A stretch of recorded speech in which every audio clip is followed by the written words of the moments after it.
Halo Sobat Pendidikan, kembali lagi di Dips Podcast. Pada hari ini kita akan mempelajari tentang persebaran flora dan fauna Indonesia. Indonesia yang berbentuk kepulauan ini memiliki kekayaan besar di dalamnya, terutama kekayaan flora dan fauna Indonesia. Persebaran flora dan fauna Indonesia bisa dibagi ke dalam 3 wilayah, yakni Indonesia bagian barat, Indonesia tengah, dan Indonesia timur. Yuk kita mengenal lebih dalam persebaran flora terlebih dahulu. Baik, sebelum kita masuk pembahasan mengenai flora bagian barat, saya akan menjelaskan terlebih dahulu mengenai persebaran flora di Indonesia itu dibedakan menjadi beberapa kelompok. Kelompok pertama yaitu Indo-Malayan, termasuk kawasan yang meliputi Sumatera, Kalimantan, Jawa, dan Bali, atau sobat semua bisa menyingkat menjadi Rakawali. Sedangkan Indo-Australia meliputi kawasan Sulawesi, Nusa Tenggara, Maluku, dan Papua atau Lasat Mapua. Nah, selanjutnya akan dibahas mengenai flora Indonesia bagian barat. Bagian barat ini termasuk daerah yang subur sehingga dapat tumbuh berbagai jenis macam flora. Faktor yang mempengaruhinya yaitu iklim hujan tropis dengan curah hujan yang tinggi. Sedikit saya berikan contoh tanamannya yaitu seperti tanaman lumut, paku, jamur, mahoni, damar, meranti, dan lain-lain. Nah, selanjutnya kita akan bahas nih mengenai karakteristik flora bagian barat. Udah ada yang tahu belum ya kira-kira? Nah, karakteristik flora bagian barat ini yang pertama yaitu jenis meranti-rantiannya banyak. Nah, meranti itu apa sih? Meranti itu bentukannya seperti pohon besar, panjang, dan dia itu kelompok utama penghuni hutan hujan tropis. Bunganya itu ada yang berwarna putih, dan bunganya itu ketika dia jatuh, dia akan berputar seperti baling-baling. Nah, udah kebayang dong ya seperti apa? Selanjutnya kita membahas karakteristik yang kedua yaitu tidak terdapat hutan kayu putih. Selanjutnya jenis tumbuhan matoa sedikit, kemudian jenis tanaman sagu sedikit, dan terakhir terdapat berbagai jenis nangka. Setelah mengenal flora di bagian barat, yuk kita juga mengenal flora di bagian Indonesia tengah. Sebelum lanjut mengenai pembahasan persebaran flora di bagian Indonesia Tengah, saya akan memberikan sedikit informasi tambahan nih buat para sobat sekalian. Membahas mengenai flora di bagian tengah biasanya disebut dengan Kepulauan Wallace yang terdiri atas Kepulauan Sulawesi, Nusa Tenggara, dan Maluku. Pada hakikatnya, flora di Sulawesi merupakan percampuran antara flora-flora di daerah paparan Sahul dan paparan Sunda. Jenis flora yang menonjol adalah kayu eboni atau kayu besi yang terdapat di Sulawesi dan kayu cendana yang terdapat di Nusa Tenggara Timur.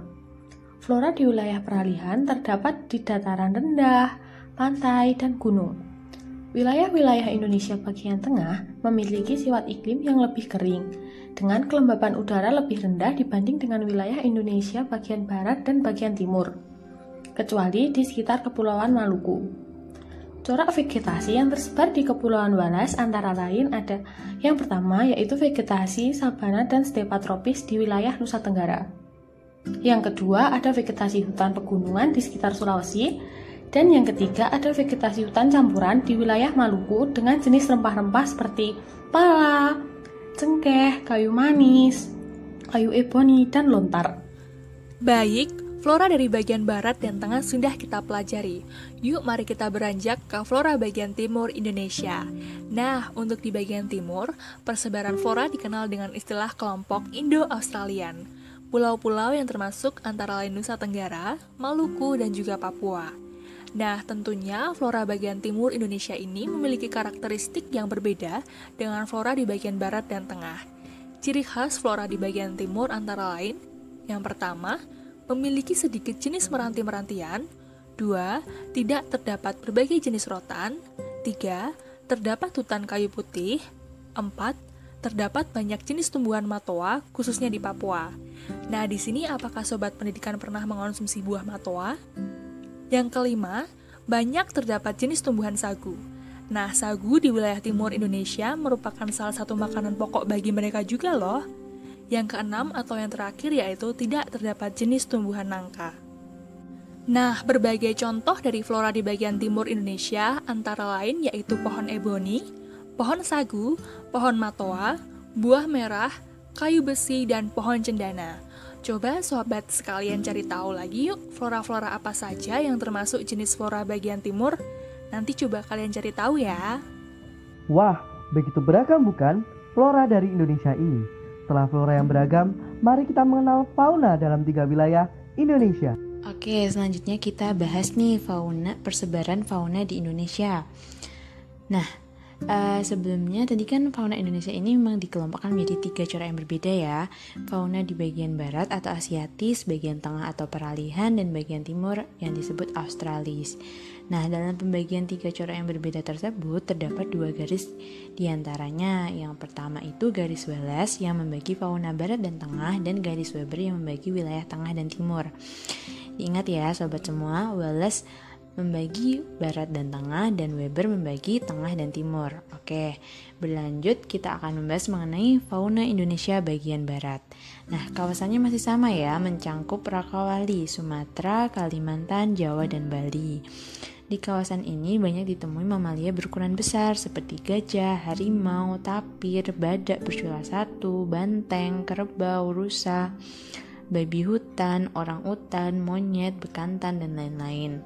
Nah, selain mamalia, ada juga berbagai jenis reptil seperti tokek, kadal, kemudian bunglon, dan terenggiling.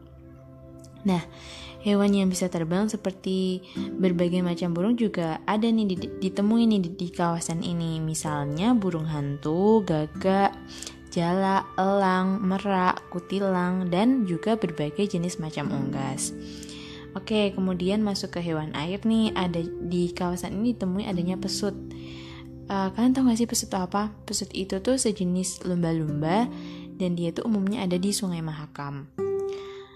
Nah, kita kemudian akan membahas tipe fauna Asiatis secara umumnya nih. Secara umumnya tipe fauna Asiatis itu yang pertama, 1, mamalianya berukuran besar. Kemudian jenis macam kera dan ikan air tawar itu banyak. Selanjutnya terdapat sedikit burung yang berwarna, dan yang terakhir terdapat berbagai jenis reptil. Wah, menarik ya ternyata fauna di bagian barat. Indonesia di bagian tengah juga gak mau ketinggalan nih mengenalkan jenis-jenis flora yang ada di sana. Nah, pada wilayah tengah ini disebut juga dengan Kepulauan Wallace yang terdiri atas Kepulauan Sulawesi, Nusa Tenggara, dan Maluku seperti yang telah dibahas tadi di persebaran flora.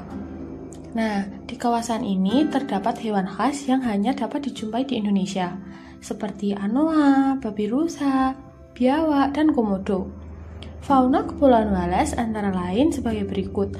Yang pertama ada jenis mamalia, terdiri atas anoa, babi rusa, ikan duyung, kuskus, monyet hitam, tarsius, monyet zebra, kuda, dan sapi. Yang kedua ada jenis reptil, terdiri atas biawak, komodo, kura-kura, buaya, ular, dan soa-soa. Yang ketiga ada hewan berjenis amfibi, terdiri atas katak pohon, katak terbang, dan katak air. Dan yang terakhir atau yang keempat yaitu ada jenis burung, terdiri atas burung dewata, maleo, mandar, raja udang, burung pemakan lebah, rangkong, kakak tua, nuri, dan merpati. Oh iya, ada sedikit tambahan nih informasi untuk sobat semuanya. Di bagian Indonesia Tengah atau yang disebut dengan Kepulauan Wallace atau disebut juga dengan daerah peralihan, terdapat hewan khas yang hanya dapat dijumpai di Indonesia. Kondisi seperti ini disebut dengan flora dan fauna endemik. Apa ya itu kira-kira endemik? Oke, saya akan kasih tahu untuk sobat semuanya mengenai flora dan fauna endemik.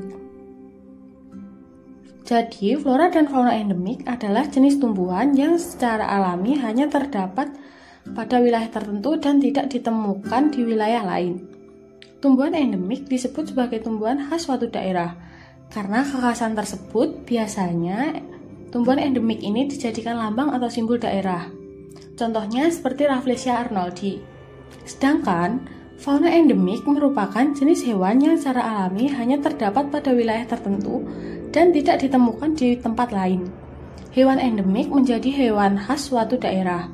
Salah satu hewan endemik Indonesia yang terkenal sampai mancanegara adalah komodo, yang hanya terdapat di Kepulauan Komodo, Nusa Tenggara Timur. Wah, fauna di bagian timur juga tidak kalah loh dengan fauna bagian barat dan tengah. Fauna di bagian timur biasa disebut dengan tipe Australis, karena memang memiliki kesamaan dengan fauna yang hidup di benua Australia. Wilayah-wilayah yang memiliki jenis fauna Australis antara lain di Papua, Halmahera, dan Kepulauan Aru. Fauna di bagian timur tentunya juga memiliki ciri khas tersendiri loh, di antaranya yaitu 1. Memiliki banyak jenis burung yang memiliki bulu berwarna-warni, antara lain yaitu burung cendrawasih, burung maleo, dan burung nuri. Apakah sobat pendidikan pernah melihat beberapa di antaranya? Yang kedua, memiliki mamalia yang berukuran kecil, antara lain yaitu ada hewan landak irian dan kelelawar. Yang ketiga, memiliki binatang berkantung, contohnya ada kuskus, kanguru pohon, dan oposum layang. Yang keempat, memiliki mamalia yang berbulu lebat, seperti walabi dan kanguru tanah. Yang kelima, memiliki sedikit jenis ikan air tawar, karena habitatnya tidak mendukung untuk air tawar dapat hidup. Yang keenam atau yang terakhir, tidak memiliki spesies kera. Ya, kita tidak akan menemukan binatang kera di wilayah timur. Nah, sobat pendidikan sekalian telah mempelajari berbagai jenis keanekaragaman hayati di Indonesia. Banyak sekali bukan? Dan tentunya berbeda-beda. Nah, perbedaan ini salah satunya diakibatkan oleh kondisi iklim dan geografis. Flora dan fauna tertentu hanya bisa hidup di daerah tertentu juga. Misalnya seperti tanaman teh dan apel yang hanya bisa tumbuh di daerah beriklim sejuk dengan ketinggian tertentu. Faktor lainnya antara lain yaitu adaptasi makhluk hidup, seleksi alam, bahan makanan, dan yang terakhir yaitu persekutuan hidup. Wow, betapa indahnya kekayaan flora dan fauna Indonesia ini bukan? Kalian sebagai generasi muda wajib untuk menjaga kekayaan bangsa. Kekayaan flora dan fauna juga ada memiliki ancaman besar, yakni eksploitasi. Silakan diskusikan dalam grup kalian mengenai eksploitasi flora dan fauna Indonesia. Kalian juga bisa mencari lebih dalam informasi mengenai persebaran flora dan fauna Indonesia di buku maupun internet. Salam pendidikan, sampai bertemu di episode selanjutnya. Selamat berdiskusi.